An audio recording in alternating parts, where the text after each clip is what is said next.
Give me just 1 second. I think we can get started.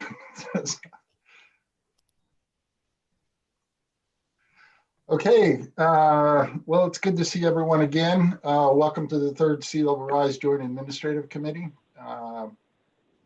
Thanks again for attending this meeting virtually. We'll do our best to make it go smoothly. I know I'm going to juggle between a number of documents.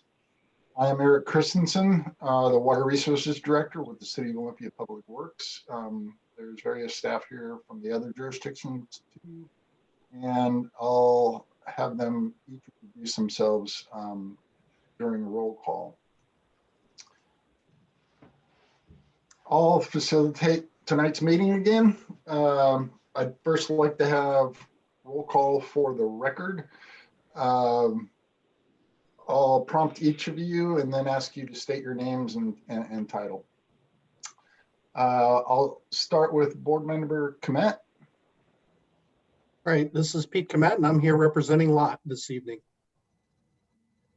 And Commissioner Zita. Hi, this is Zita. Good to see you all. Port of Olympia. And Council Member Parsley.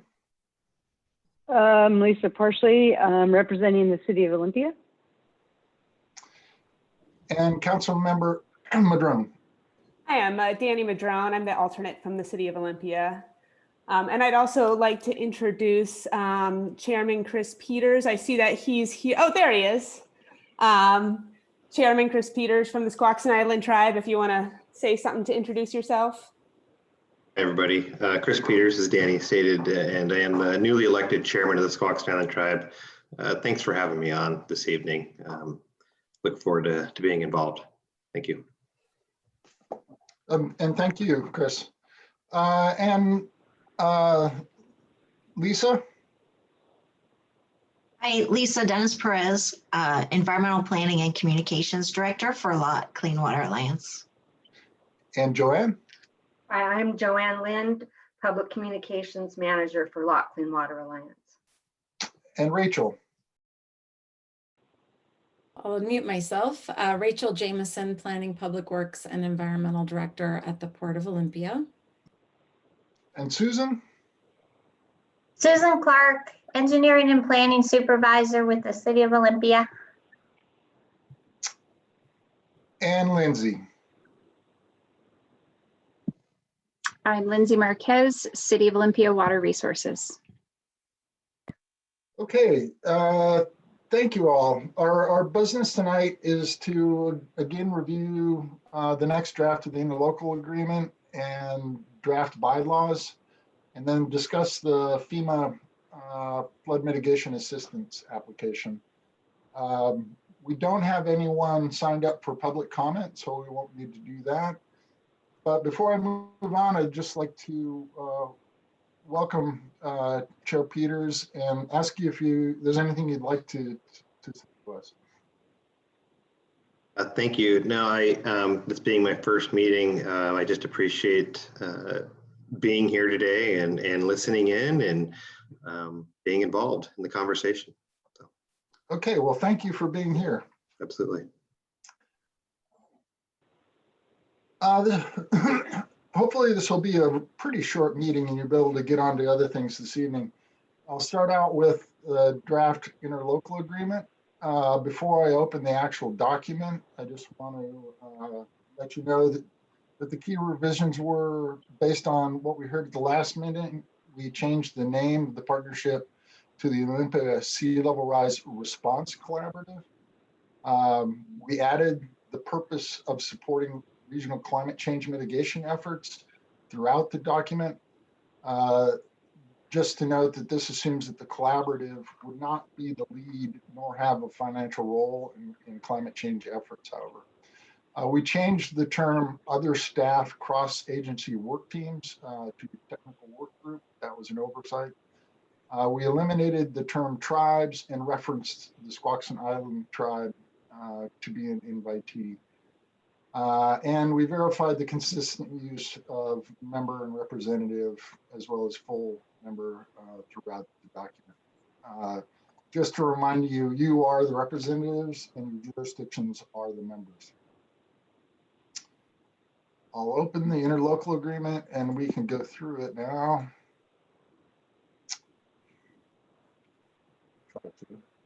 So you'll see we've changed the name of the collaborative, as I mentioned. And I hope you all received these documents. We added the support of climate change mitigation efforts, added the technical work group, adjusted the priorities and added the Squaxin Island tribe explicitly. Can I ask, can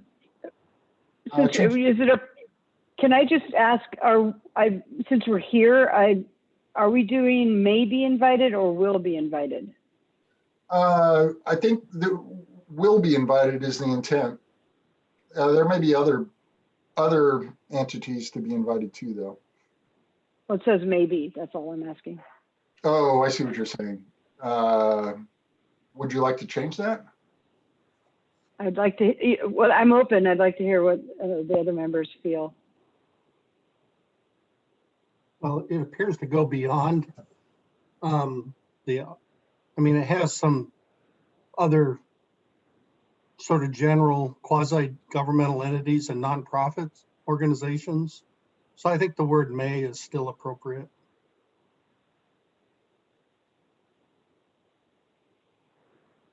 I might add at this point that I have invited the Department of Enterprise Services. Unfortunately, the individual that was assigned is out hike. Well, unfortunate for us, but fortunate for him, he's out hiking in the Olympic Mountains right now. So I'll leave this as may. And we had also invited, and we had a guest from Department of Ecology who already provided some useful input. Yeah, Babbitt is, I think he was also invited to this meeting, but he declined. We tried to just cover state of Washington. Yep, that's good. Okay. Yep. I believe it was Commissioner Zeta suggested that we conduct additional longer term planning, and there was a consensus there within existing budget constraints. That kind of gets us outside of some of the short term projects that were in the initial interlocal agreement, and I think that's appropriate. Again, the next two changes pertain to supporting regional climate change mitigation efforts. And then we did a lot of cleanup on capitalization and the appropriate use of the word member and full member and representatives. Were people comfortable with this? I think we were talking about, instead of representatives here, we had work groups at our last meeting.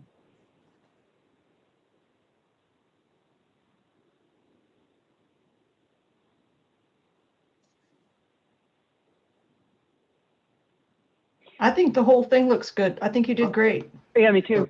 Me too. Okay.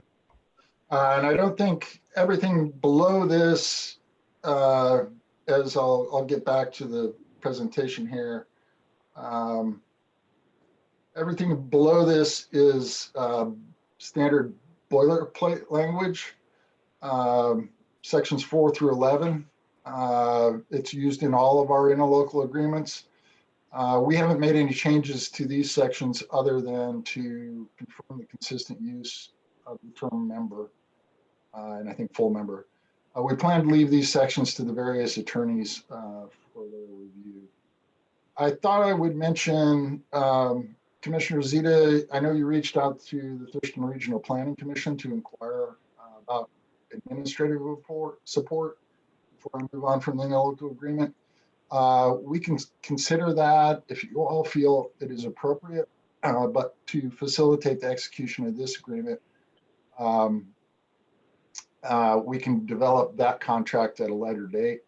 As I mentioned last month, for continuity, the City of Olympia is willing to play that role, at least initially, with the possibility of changing that in the future. You've really taken on the lion's share of the staff burden over the years, and we are really grateful. We couldn't have done it without you, and we're counting on you to stay heavily involved. And we also, from our first discussion, I think the group recognized the importance of stepping up and getting some support in so Olympia doesn't have to take all that on. Well, I appreciate that. I think we've got a lot of the resources in place. So for now, I think we're very comfortable taking that on. And then I'll move on to the draft bylaws. And before I open that document, similar to the interlocal agreement, some of the key revisions there were consistent with the interlocal agreement. We changed the name, the partnership, to Olympia Sea Level Rise Response. We added language acknowledging that we will accommodate flooding as well as prevent flooding. We referenced the sea level rise response plan in the opening purpose. We eliminated a separate tribal nation member category to eliminate any presupposition of any role the Squaxins may choose to play. And consistent with your request, we changed technical expertise to subject matter expertise, similar to what we did in the interlocal agreement. We changed his or her, the term his or her, to their throughout the document, and we added some blocking language to the consensus decision-making section, and we may want to discuss that. I'll open the draft bylaws. Again, we changed the name of the collaborative. We added and/or to accommodate flooding, and we brought the sea level rise response plan right into the purpose. We eliminated that tribal nation member category. The subject matter Eric, versus technical expertise. Yes. Are we giving feedback and talking about it as we go through? Yeah, absolutely. I'm sorry, I'm kind of breezing my way. Oh, no, I wasn't sure if you were in presenter mode or if we should, jump in whenever, but I would like to hear from Chris in terms of the role that that you see the tribe playing and how you all would like to be defined if that's known yet. So I'm just curious where y'all are at. Yeah, thanks, Danny. So at this point, we don't see a need to be a full member. As long as you're open and willing to collaborate with us on decision making.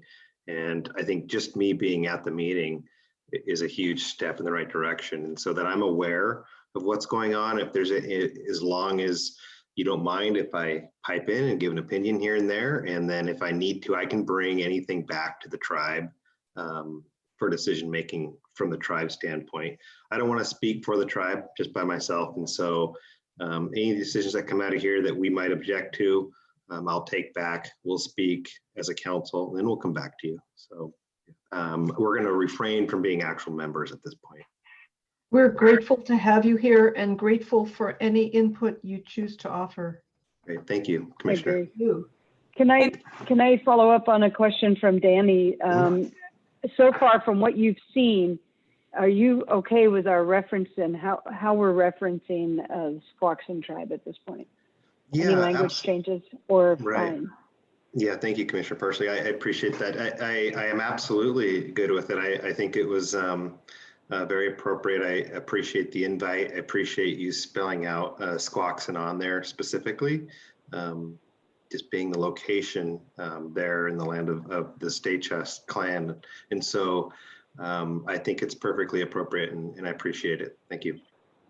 And Chris, I'm wondering too, if it's, if there's language you'd like to see in terms of how we engage with the tribe, because, what happens if, 10 years, 20 years down the road, there's different leadership in place. And, I imagine us just continuing to build a strong relationship moving forward. But I wonder if it's worthwhile to have language in the bylaws that talks about, how and when the tribe is brought into the process, if there's critical decision-making points that you would want to know before a decision's made, et cetera.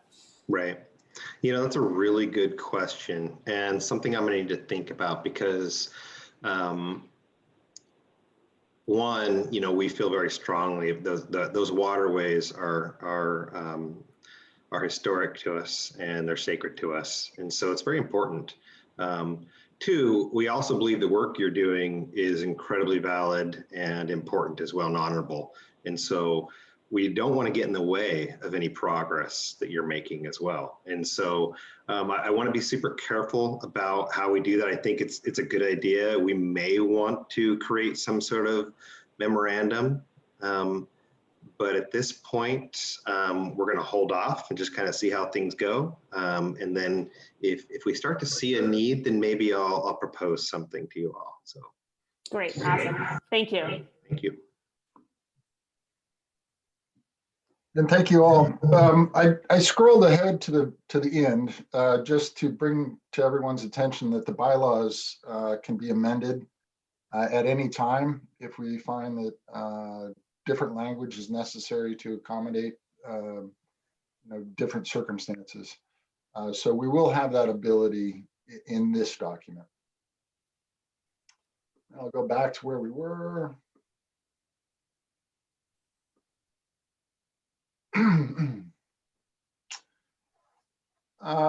And the rest of this is really just very simple changes. Member throughout his, her,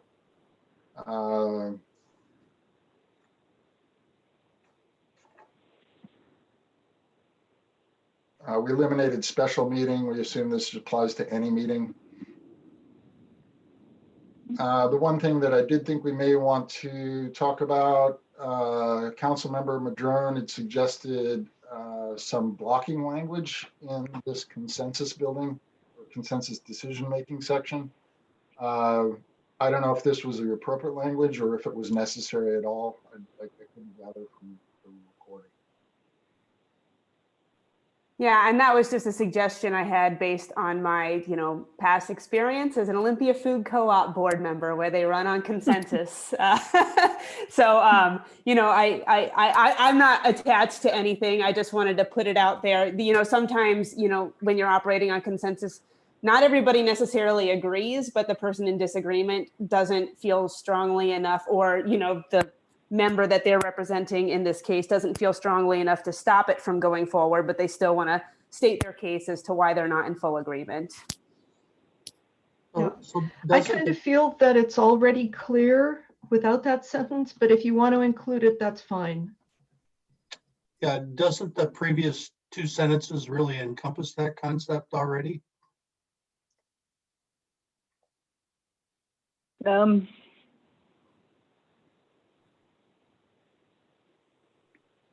Yeah, it kind of does. Especially the one right before it, but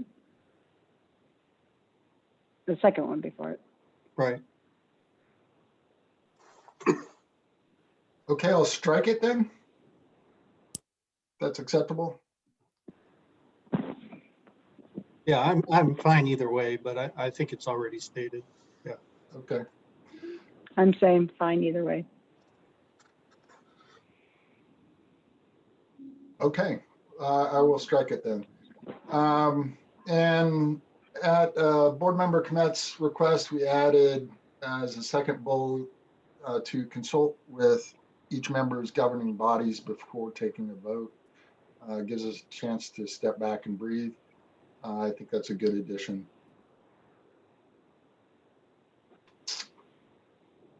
I believe that's about it in the bylaws. Are there any other comments on the bylaws?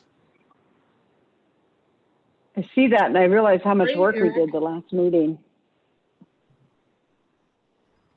I think we're there pretty much. Yep. We can talk Mhm. about that at next steps. Okay, then I'll go back to the presentation.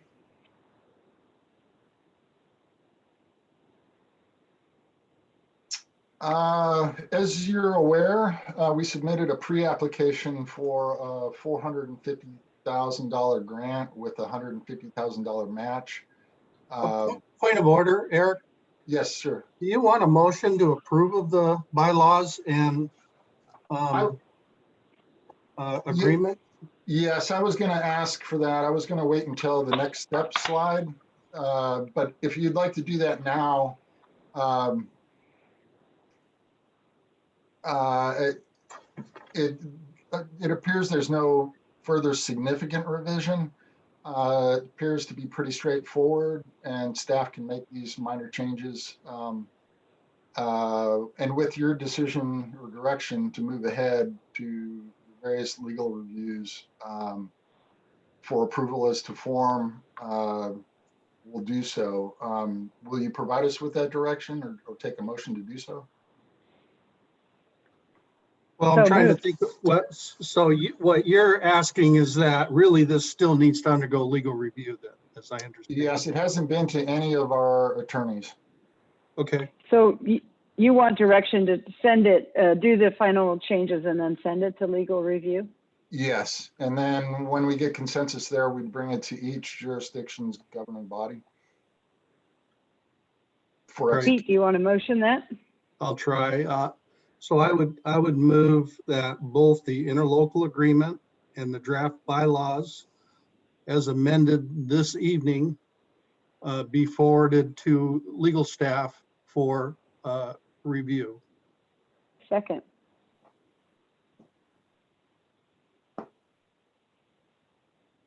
And I'll just say all in favor, say aye. Aye. Aye. All Yep. opposed, say nay. Okay, the motion passes. Then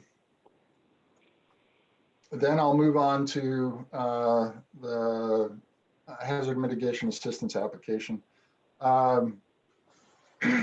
Like I said, as you're aware, we submitted a pre-application for a grant, and we were invited to submit a full application for the flood mitigation assistance program funding, but we were not invited to submit a full application for the building resilient infrastructures and communities program. The flood mitigation assistance program has a few more restrictions and some different funding levels. A full application would be due on November 15th. The flood mitigation assistance program will only fund projects that benefit National Flood Insurance Program insured properties. Construction, engineering design, environmental feasibility, cost benefit analysis, and planning activities are all eligible for funding. This map, the map on the right, shows those NFIP insured properties within the sea level rise response plan project area. Olympia downtown's greatest risk of flooding is from Capitol Lake, overtopping when high flows in the Deschutes River coincide with high tidal events. Correcting this existing flooding, that's this area right down here, correcting this existing flood risk and adapting to future rising seas would require modifying the landscape elevations in Heritage Park, which of course is owned by the Department of Enterprise Services. I've spoken, as I mentioned, with DES, and pending the results of the environmental impact statement, they're deferring work at Heritage Park to the 2025-2026 biennium. That's pushing the work back 4 years. They're not firm on that necessarily. They could move forward in 2023. They're happy to discuss that with us. They are interested in teaming with the collaborative once it's in place and pursuing federal funding at the appropriate time, but a project in this focus area is not feasible at this time. Another property that has potential is the Marine Terminal Warehouse A. I suspect that it is not NFIP insured, but if it were, it could also be eligible for funding. I'm fairly certain that's probably self-insured. And then there's several structures on West Bay north of Percival Landing that are currently at risk of flooding, and I would assume have NFIP insurance. The plan did not envision protecting those over water structures like the Bud Bay Cafe. And the recent Harbor Heights development was designed to be flood proofed, but the port offices and the office buildings north of there could be protected. The Olympia sea level rise response plan envisioned a combination of raised planters and floodgates to protect this area. And that's depicted here.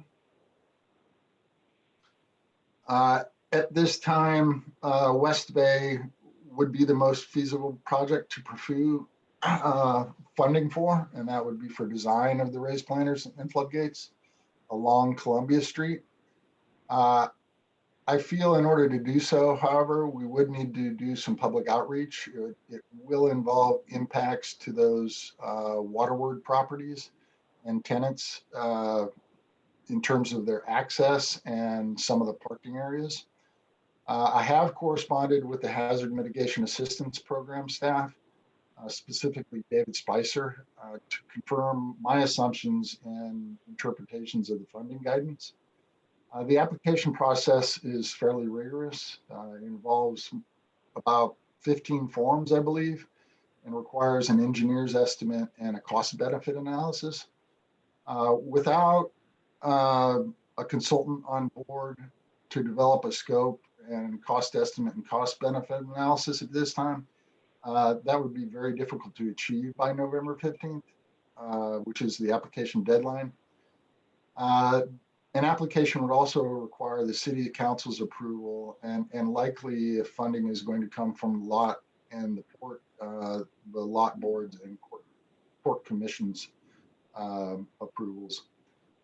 The good news is that this funding comes up annually, and I've confirmed that the projects envisioned in the plan are eligible for that funding.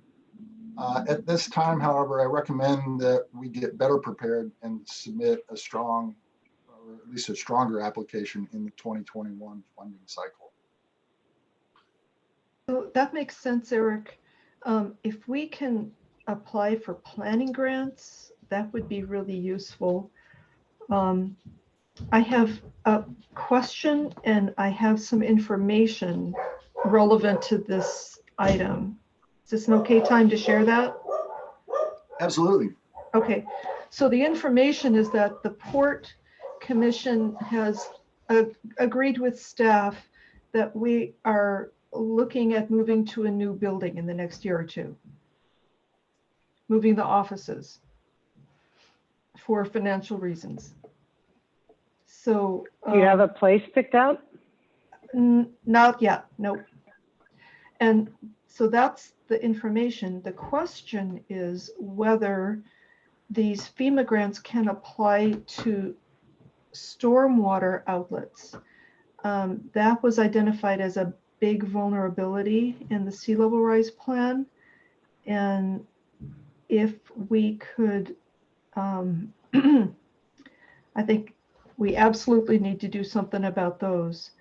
I don't know if we have any vulnerable culverts in this area. That would be a related possibility. I can answer that. I'm sorry. The city of Olympia has retrofitted 20 stormwater outfalls, public stormwater outfalls, and we've got 2 more that we're hoping to get done possibly by the end of the year. There's also a large tide gate just north of the Fiddlehead Marina that we have a project to more or less retrofit, and we're moving ahead with that work. That type of work is definitely eligible for funding, specifically if it prevents flooding inland. I know that the port's outfall A, and I think it was outfall J, don't quote me on that, were identified in the sea level rise response plan. So those would be eligible if we put the proper application in. Great, you know more about that than I do. So if let's keep those in mind for the application next year. Yeah, and I think, well, okay. I'm going to move on to the next slide, and I can just say that we've already made a motion to adopt the draft interlocal and bylaws with the changes we've just made, and we'll submit those for legal review. And we hope that we'll be able to get these reviewed and executed either by the end of the year, no later than the beginning of next year. But I envision that at the next meeting, which the timeframe would be to be determined, we could begin discussing an annual work plan and that list of projects that are an attachment to our current interlocal agreement, and then next steps that are identified in the sea level rise response plan. And those include all the outfalls that you're referring to, as well as a number of projects in the near term. So we will be bringing this back to you probably when you will be the newly designated executive committee, probably be the same individuals, but under this interlocal agreement, we changed the name. And then we'll have the opportunity to start talking about specific projects and strategies moving forward and trying to get the funding. Does that make sense? Yes. Okay.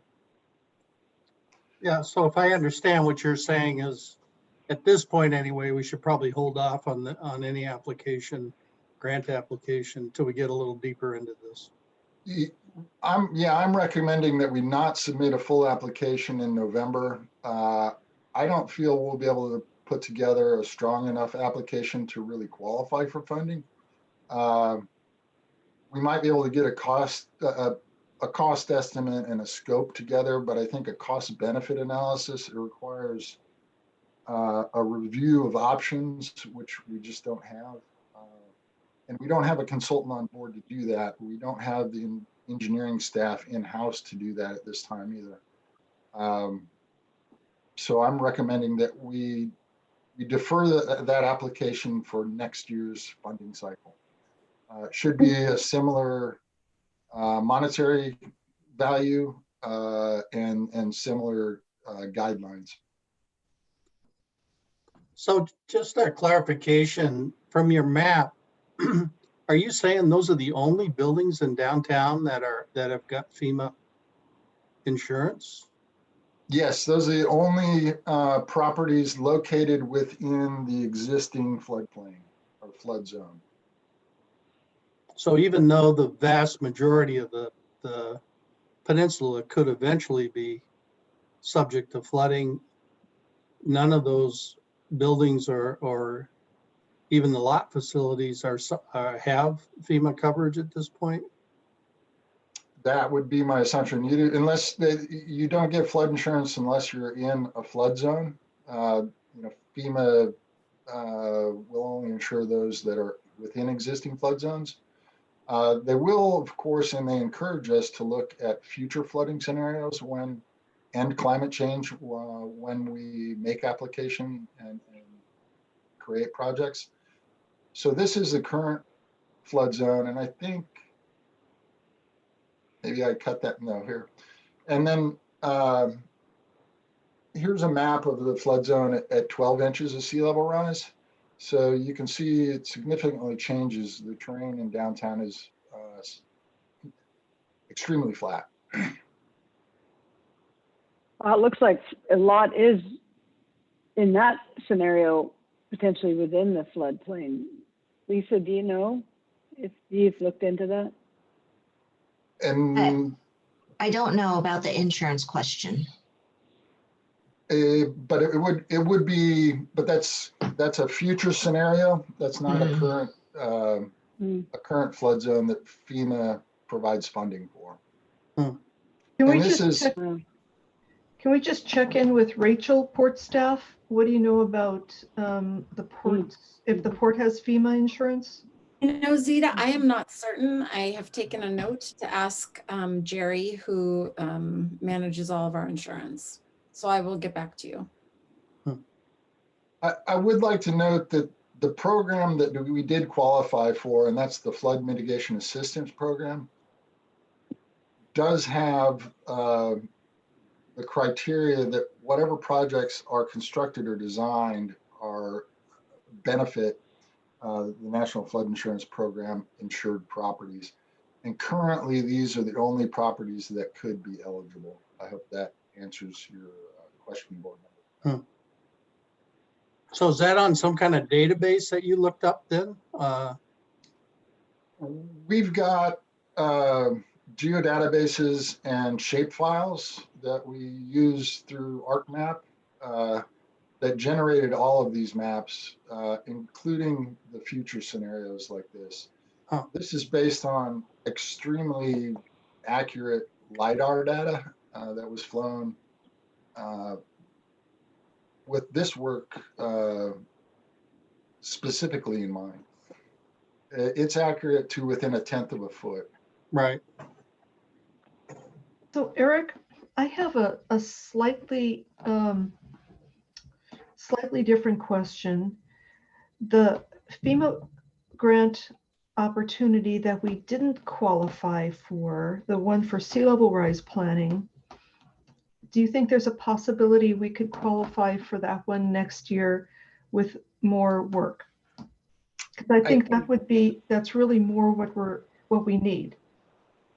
I think it's a possibility. I think we need to come in with a stronger pre-application, and I think with the appropriate footwork, we can do so. There was, and again, don't quote me, I think there was only $600,000 available statewide for that, maybe $800,000 in the BRIC program. I had a pretty lengthy conversation with the Hazard Mitigation Assistance Program staff regarding that very issue. It was not clear. In fact, he ended up putting together a spreadsheet to explain it to me, and I can forward it to you in terms of which program covered what and how many dollars were available in each program. They are very helpful, and moving forward, we can get their assistance at the appropriate time. They're very eager to spend this money. It's always surprises me how FEMA is more than willing to provide money. Great. But you've got to check all the right boxes and build your case.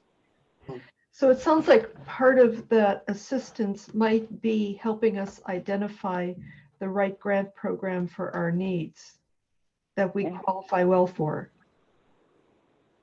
Yes, there is also some funding available to do some of the early footwork to actually prepare the cost benefit analyses and the feasibility. Very available in those programs. But again, if we build the strongest application, we may be eligible for it. That sounds like a great plan. Let us know how we can help. Yep. I like this. You're already looking for funding. This is really great. Yeah, I think what we need to do is all revisit the next step chapter of the sea level rise response plan, and start to prioritize, what we need to. Well, we've identified from some of our biggest priorities, but then looking out, how are we going to fund some of those bigger projects that we weren't identifying as the initial next steps, but getting ourselves in a position to where we can qualify for funding for some of those larger projects. And also building the collaborative effort with Department of Enterprise Services. It's understandable, but they're just hesitant to move forward without the EIS complete. Now, if we're anticipating the possibility of applying for a grant that might require something like $150,000 in matching funds this year, I'd like to be able to take that back to the Port Commission and say, hey, we need to budget 50,000 for this effort because we're doing our budget right now. Yeah, that's not bad. If we apply, Zita, I think if we apply next November, it would need to be an ask for the 2022 budget, but to maybe start to shop that idea with the other commissioners so that when it is programmed in next fall, it's not a surprise to anybody. Well, you'll be good at that, Rachel.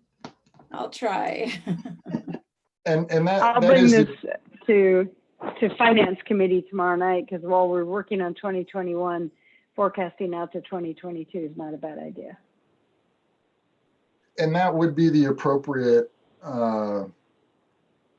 just start to lay the groundwork for the conversation. If we apply next year, we'd probably receive that funding in mid-2022. And then they would expect us to have that money expended within 18 to 36 months.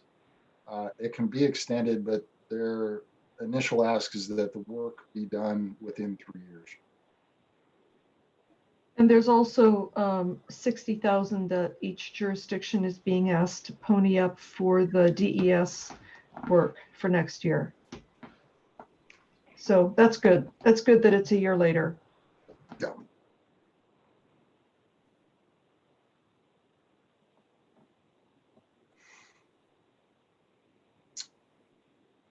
Oh, let's see, I've fallen out of.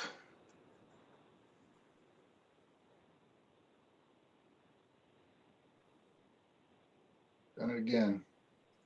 Well, that was all I had for this evening. And I'll quit sharing my screen so we can all see each other. So we'll move forward with the interlocal agreement and the bylaws. And based on how fast we can get the legal review done, we'll keep you posted. And then we'll bring that agreement to, assuming that no major issues are brought up by legal counsel, we'll bring that to each of the jurisdictions' governing bodies for execution. And then I think once that's done, we should try to establish the next meeting of what will be the executive committee, and their elect a chair and a vice chair, as well as adopt the Olympia Sea Level Rise Response Plan as the strategic plan for the collaborative, and then begin the discussion of an annual work plan and some of the strategies moving forward. We may be able to get that, all worked out by the end of the year, but I know you, as are we, are going to be very busy with budgets and a lot of year-end work. So with that, unless there's any further discussion, I think we've completed this meeting. I've got a question, Eric. In terms of keeping Squaxin engaged, Chris, I'm wondering, do you want to be on the email list so you can see when meetings are happening and look at agendas? Maybe you want to attend all our meetings and have fun. Maybe you want to drop in as you see the need, or would you rather keep your inbox more clear and have somebody reach out to you as things come up that we think Squaxin is interested in or would want to weigh in on? Mm-hmm. Yeah, thank you. I'm actually very much interested in being involved. And so if you don't mind keeping the emails coming, and I'll just kind of keep in tune. And if I have questions, I'll ask them. If I can't make it, I'll let you know. And I'll just be here available if you guys ever need anything as well. So great, thank you. Yeah, you bet. Thank you for your attendance, and we will add you to the email group and to the panelist list. Thank you. Eric, just clarification. So are you thinking the third Monday in January would be our next meeting, most likely? Potentially, I would hope that at the latest, that would be it. There's a chance that we may be able to get this done by December, but like I say, we've all got a lot of work. We'll see where we end up and we'll keep you posted. Yeah, the third would like- Monday in December is, well, it's Christmas week, the 21st. So Yeah, I don't think that's going to be appropriate, but we can find a date if we're able to get this pushed through. If we could consider another night besides Monday, that would be so useful for us port people because Monday is our biggest meeting day. okay. In Zita's defense, she just got off a 3-hour commission work session before this meeting. so. And another long one before that. What about a Thursday night? That's less busy for the city of Olympia. That's good. Okay, Thursdays. What night is, yeah, Thursdays. Christmas Eve. And we can always do a doodle poll too. There's not that many of you. And I think we should be able to find it. We're just trying to find kind of a target day of the month that we could be shooting for. So you start blocking out calendars. Okay, well, get the legal review done and then, but let's get, as soon as you can, let's get us going on when our next meeting is so we can block that time out. Yeah. So, Yeah, absolutely. okay, Well done, everybody. all right. Thank you, Chris and staff, Eric and staff. You guys are doing great. Yes. Lisa, Thanks, you're Chris you have Peters, great for staff showing up. over It's good. Thank you. Appreciate it. Okay, thank you all. All right. You will have a good night. Bye. Bye-bye.